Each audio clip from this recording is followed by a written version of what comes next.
पिता परमात्मा हमारे जीवन की रक्षा कर।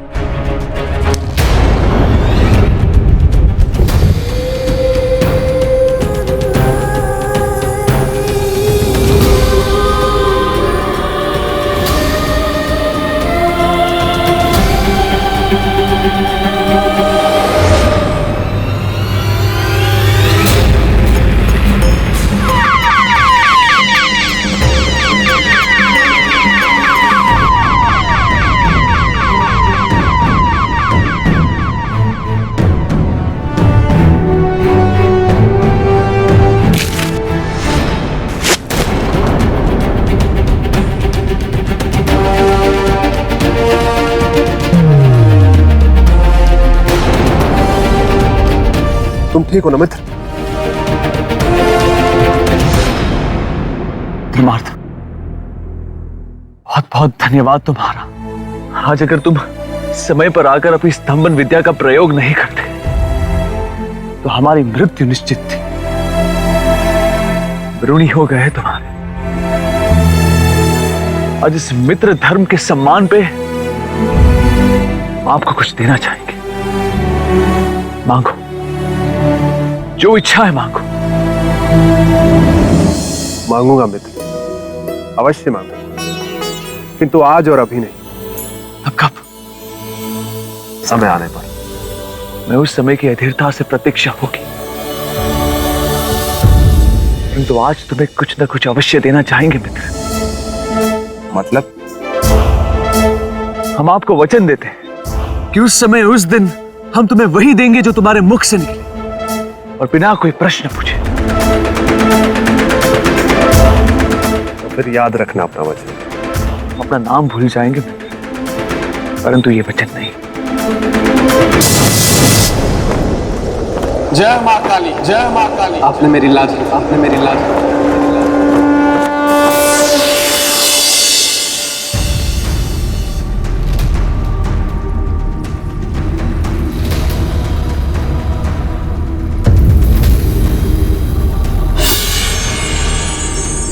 लो, ये फिर पहुंच गए मेरे मित्र के सिंहासन को पाने की लालसा लिए। लेकिन मैं ऐसा कभी होने नहीं दूंगा, क्योंकि मैं हूं बेताल जो गलने नहीं देता किसी की दाल। मैं भी चला। राजन,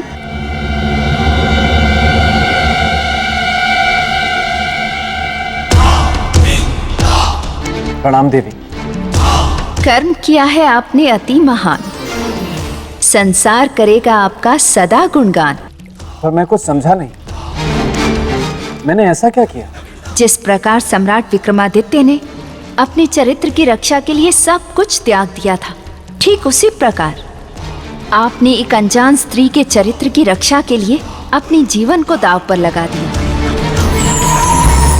आप धन्य हो राजन।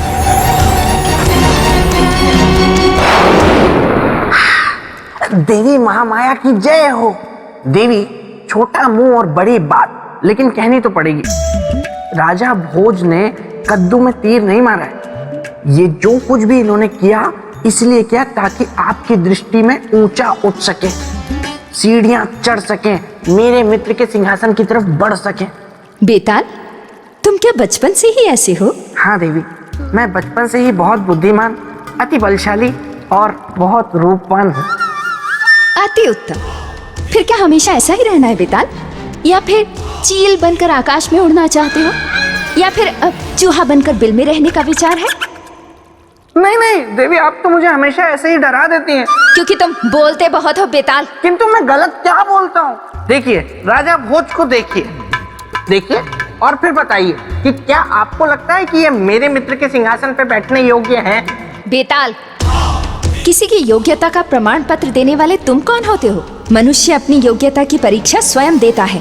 राजा भोज भी वही कर रहे हैं बेताल। यदि ये योग्य हुए तो ही सिंहासन को प्राप्त कर पाएंगे, अन्यथा नहीं। ये सुनने में अच्छा लग रहा है। और भी सुनने में अच्छा लगेगा बेताल, लेकिन तुम यहाँ चुपचाप खड़े रहो। राजन, चरित्र की ये चौथी सीढ़ी भी आप पार कर चुके हैं। आगे बढ़िए राजन। अनुमति के लिए धन्यवाद देवी। राजन, ये किस जाल में फंसते जा रहे हैं आप? ये मृग तृष्णा है, इस पर चलकर आपको कुछ नहीं मिलेगा, आप सिंहासन तक नहीं पहुंच सकेंगे। राजन मेरी बात मान जाइए, देखिए अभी सिर्फ 4 ही सीढ़ियां पार हुई हैं, 28 बाकी हैं जो बहुत मुश्किल हैं, खतरनाक हैं, भयानक हैं, असंभव हैं। असंभव में भी संभव छुपा हुआ है बेटा।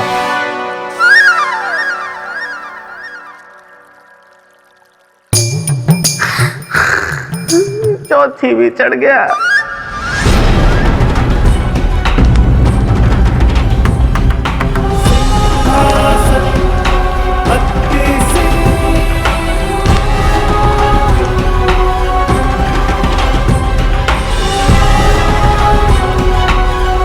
ठहरिए राजन, ठहरिए राजन, ठहरिए राजन।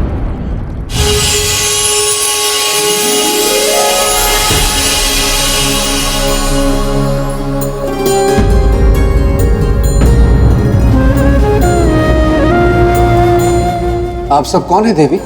हम योग माला हैं। हम इस सिंहासन में योग शक्ति की रक्षा करती हैं। देवियों, आप सबको राजा भोज का प्रणाम।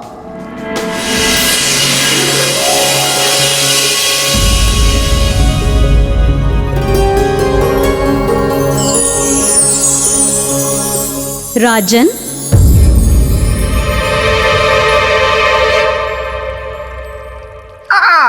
देवी योगमाला, बेताल का प्रणाम स्वीकार करें। देखिए आप ही समझाइए अब राजन को, मैं तो समझा समझा कर हार गया हूँ कि ये मेरे मित्र विक्रमादित्य के सिंहासन पर बैठने योग्य नहीं है। बेताल। क्षमा देवी क्षमा, मैं भावनाओं में बह गया, इसीलिए ये कह गया।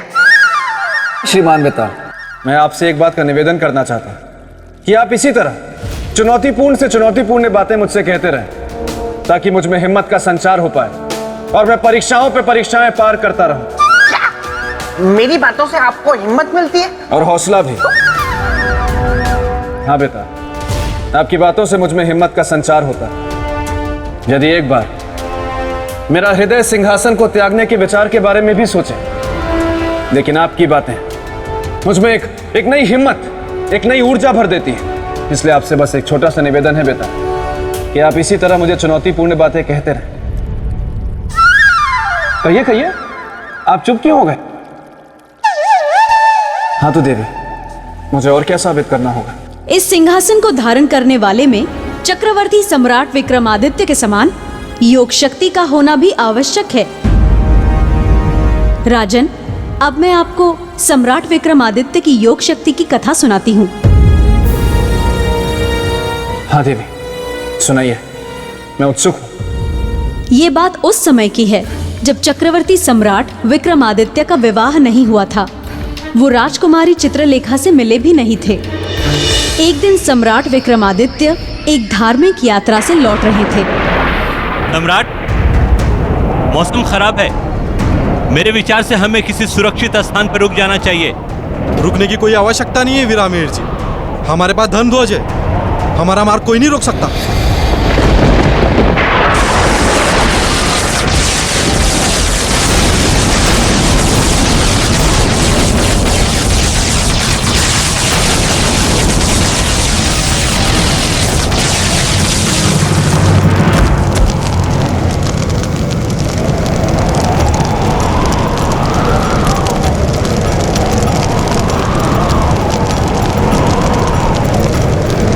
धर्म ध्वज का जल जाना तो अपशकुन होता है। इसके क्या संकेत हो सकते हैं? सम्राट, गोचर की नक्षत्र गणना के अनुसार ये एक बड़े संकट का संकेत है।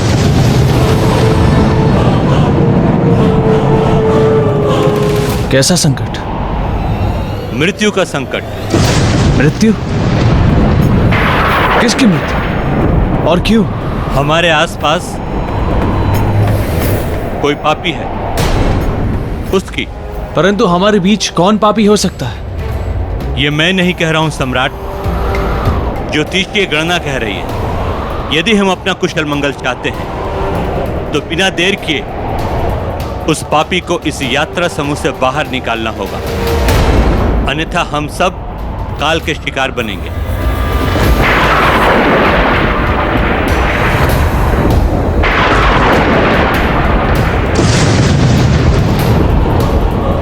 सम्राट, यह मात्र बिजली नहीं है, यह हम सबकी मृत्यु है। मृत्यु। अगर उस पापी को हमारे बीच से नहीं निकाला गया तो हम सब मारे जाएंगे।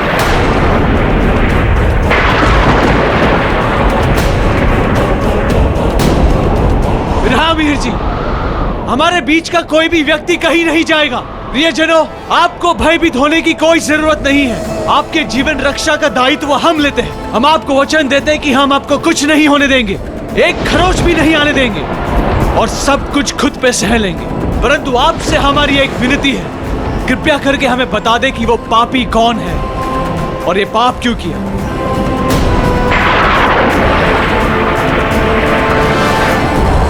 क्षमा कीजिए, क्षमा कीजिए, इस पापी को क्षमा कीजिए महाराज। क्या पाप किया है आपने? मंदिर से आते हुए भगवान की मूर्ति मैंने ही चोरी की थी। सम्राट, इस चोर को अभी इसी समय यात्रा समूह से बाहर कर दीजिए। इसके कारण हम सभी के प्राणों को संकट में नहीं डाल सकते। नहीं सेनापति, गुस्से में लिया गया निर्णय समाधान नहीं होता। इस व्यक्ति ने सबके सामने अपना पाप स्वीकार किया है।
देवी, मेरे मन में एक प्रश्न उठ रहा है।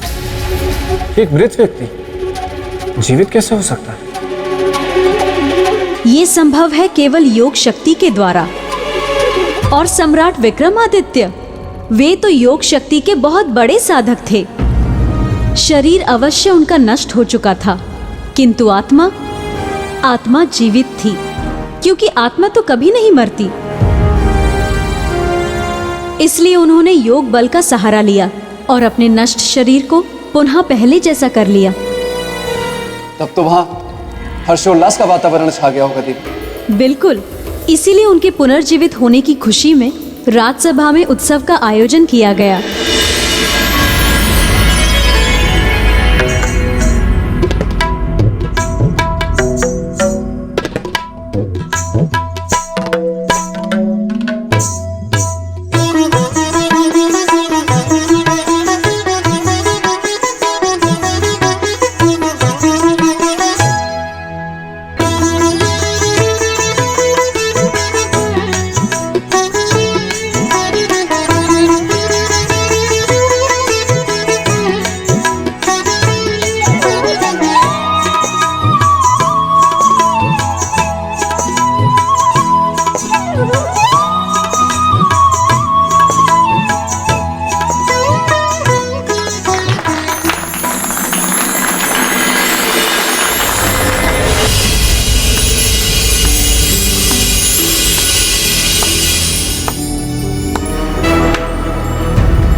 रहा मीर जी।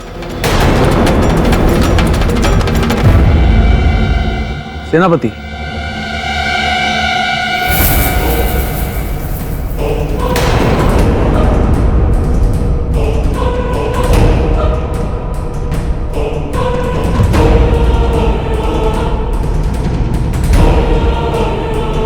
कौन है वो जिसने हमारे दरबार में तंत्र शक्ति प्रयोग करने का दुस्साहस किया है?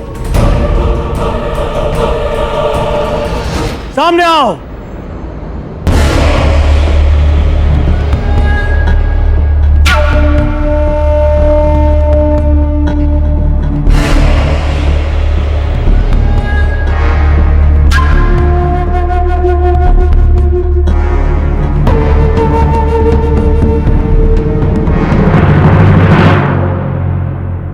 योगी,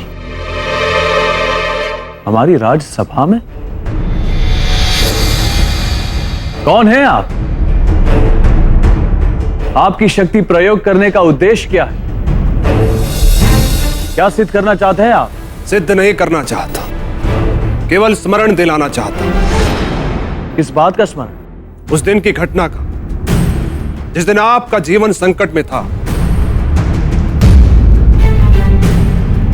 और आपकी मृत्यु निश्चित थी।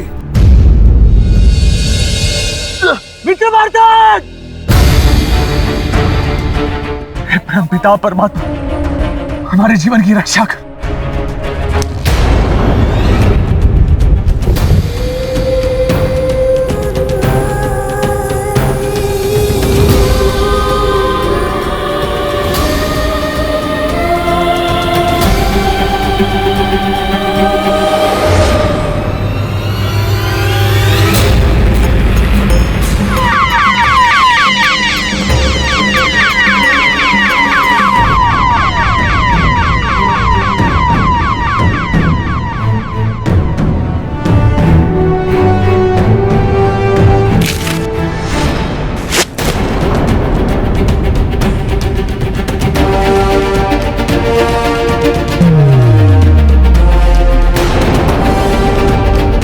तुम ठीक हो ना मित्र?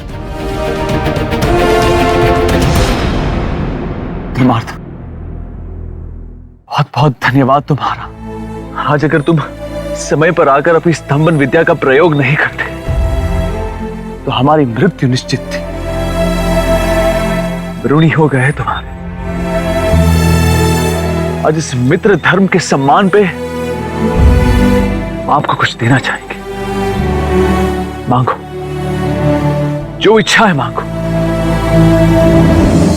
मांगूंगा मित्र, अवश्य मांगूंगा, किंतु आज और अभी नहीं।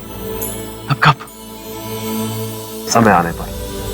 मैं उस समय की अधीरता से प्रतीक्षा होगी, किंतु आज तुम्हें कुछ न कुछ अवश्य देना चाहेंगे मित्र। मतलब? हम आपको वचन देते हैं कि उस समय उस दिन हम तुम्हें वही देंगे जो तुम्हारे मुख से निकले और बिना कोई प्रश्न पूछे। तो फिर याद रखना अपना वचन। अपना नाम भूल जाएंगे मित्र, परंतु ये वचन नहीं। सम्राट, कहीं ऐसा तो नहीं समय की धूल ने आपकी स्मृतियों को ढक लिया हो? ये प्रश्न है या शिकायत? समझना आपको है। हम इसे एक मित्र की शिकायत समझ रहे हैं और इसे दूर करने के लिए अपनी बाहें फैलाते हैं।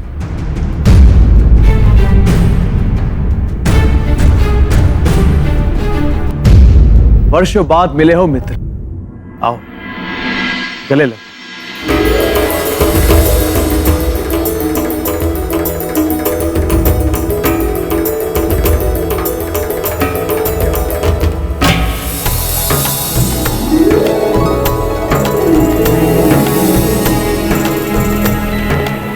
किंतु एक बात बताओ मित्र, तुम्हारी ये स्तंभन विद्या भी बड़ी विचित्र विद्या है। किसी भी मनुष्य को किसी भी अवस्था में पत्थर की मूर्त बना देता है। अपने इस विद्या के प्रभाव से आप इन्हें मुक्त करो।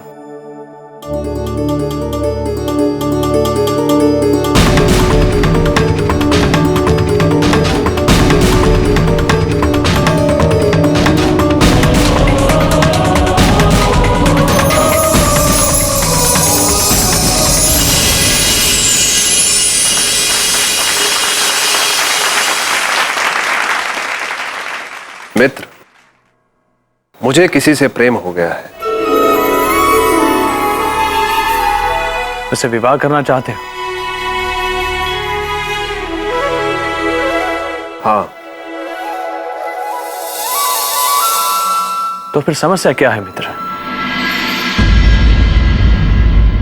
समस्या यह है कि विवाह के लिए स्वयंवर रचा गया है, तो उसकी एक शर्त है जिसे केवल तुम पूरा कर सकते हो। समझ गए मित्र। जो शर्त पूरी करेगा विवाह भी वही करेगा। हाँ।